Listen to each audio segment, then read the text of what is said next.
Hello! So today we are going to talk about how to work with MyFitnessPal app on the smartphones. I'm going to show you guys how to do it on an iPhone, but it's really similar to an Android app. And for the Windows mobile users, the app is not available in Microsoft Store. So if you are someone who uses Surface Pro or any other mobile devices that uses Windows Mobile as their operating system, there's no MyFitnessPal app available yet, so you just have to do it from a simple mobile browser. And it's going to be similar to the desktop version. It's just going to look smaller, depends on your device screen. So the first thing we do is we just go into the app. You can either find it on your screen or just search for it. I already have it there. Okay. So the first page that comes up, or the home page, is basically your daily summary. It tells you how many calories you've had so far and what is your goal, calorie per day. And we always want to make sure that we adjust the goal based on our needs, because MyFitnessPal uses Mifflin St. Jeor equation to calculate how many calories you need every day. But if you're someone who's wants to do the structured meal plan of like 1200 or 1000 calories, or simply a diet that you want to do, let's say you want to do 1400 calories, we want to make sure that we know how to change that everyday calorie.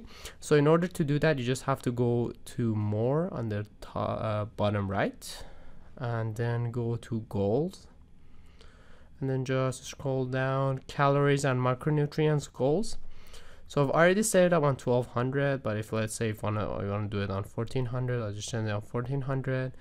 And again, if you want to go with the structured meal plan here, that's what we really emphasize on. But again, if you're following your own meal plan, you're more than happy to follow your own. So 45% carbs, 35% protein, and 20% fat.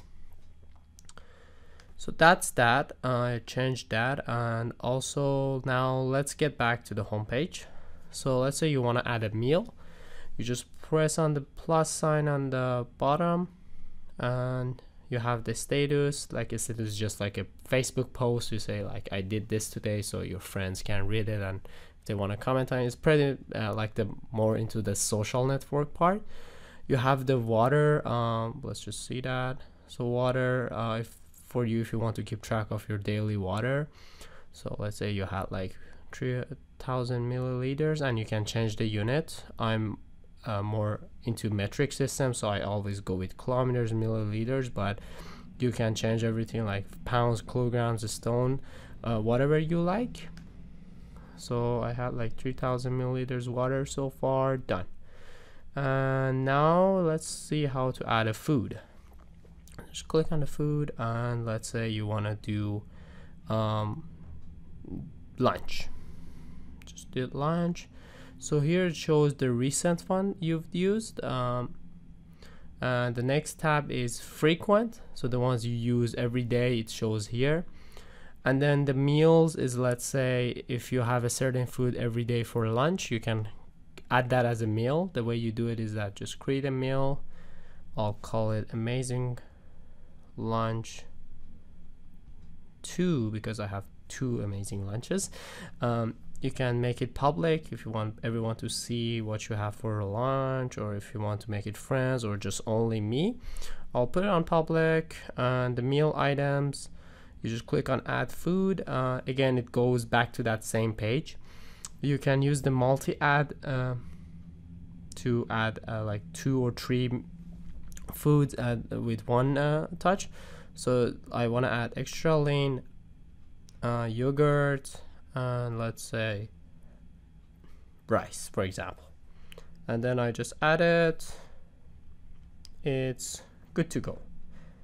So you can even put a picture of it if you like, and this one is good to go. So this way I can just add the Amazing Lunch 2 for my lunch, and done.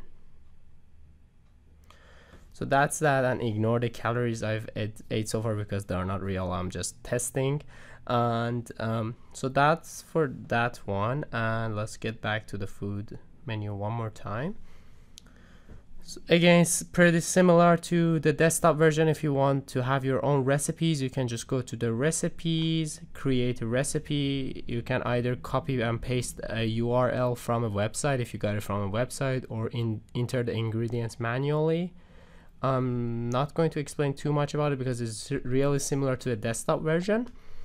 And instead, I'm going to talk about how to add exercises in the smartphone app. So again, you just have to press on the plus, go on the exercise. Is it a cardio or it's a resistance training? If it's a cardio, just go ahead.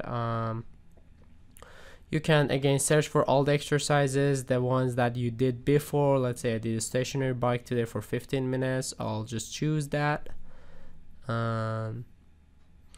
15 minutes. The calories burned is 147, but we really recommend that you change that to 1 calorie so you can stick to your daily limit calories, because if you put it as 147, MyFitnessPal reduces that from the foods you already had. So that's kind of like creates confusion of how much more calories you can have every day. So we always recommend that you put that as a 1 and use this exercise tracker just to track your exercises or set goals for yourself. Let's say if you say I want to increase my biking by like 5 minutes every week, things like that. We don't really want to see how much calorie you burned, because it's going to create confusion and kind of conflicts with your daily calorie limit. So that's that. I'll just add, and you see that's just like 1 calorie.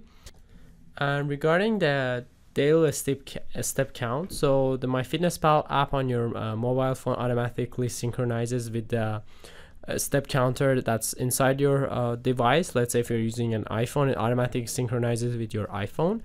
But if you want to use another device, or if you have like a Fitbit and you want it to synchronizes everything with that device, you just have to scroll down and click on the settings, manage step tracking, click on that, and then you just press on added device, and you should be able to see that your device here. I don't have any of those, so I can't really do it, but if you have like a Under Armour band or an Apple Watch or a Fitbit, it has all the different brands.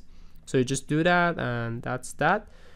You can set a daily step goal, 8,000, 10,000, 2,000, really depends on what you like. I put it as 5,000. One of the good things that this app has is a reminder. So you can just set up a reminder to remind you to like log your food or do food journaling if you're someone who forgets to do food journaling. So for that one, you just have to click on the reminder and then click on the plus sign.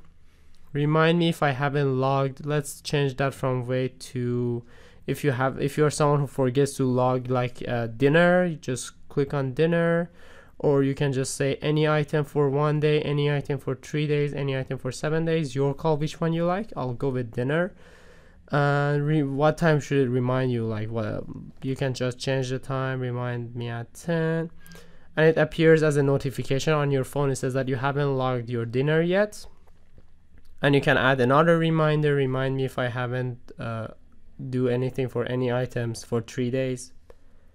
And time like 9 a.m. And if you want to change your sharing settings, so you want to make sure that people don't see what you have, or you want people to see that, you just have to go to settings and go to the sharing and privacy, diary sharing. Just make it friends only, private, or locked with a key, so whoever has the password can see that. You can just click on it and enter a password, whatever password you like. I'll just put it on public. And you can also put a passcode on your MyFitnessPal app to make it even more secure. And the last thing I want to talk about is how to add friends. So you just go back in here, another one, and then you just go to the friends. Here you see all of your friends. Here you see your request, and you can add friends from here. You can either find people from your iPhone contact, or people who are friends with you on Facebook and have a MyFitnessPal, or you can just simply invite your friends using email, and you just put their email. Let's say I put it for myself, Ben at midweight.ca, your full name, Ben, message, hi, this is Ben, I'm inviting you to MyFitnessPal, anything like that. I think I covered up pretty much everything that you need to know about MyFitnessPal app on your mobile device. Let me know if you have any questions. You can either send me an email or just come to the clinic and ask me or one of the OMAs to assist you better. Thank you for joining me today at this tutorial, and I wish you a good day. Thank you.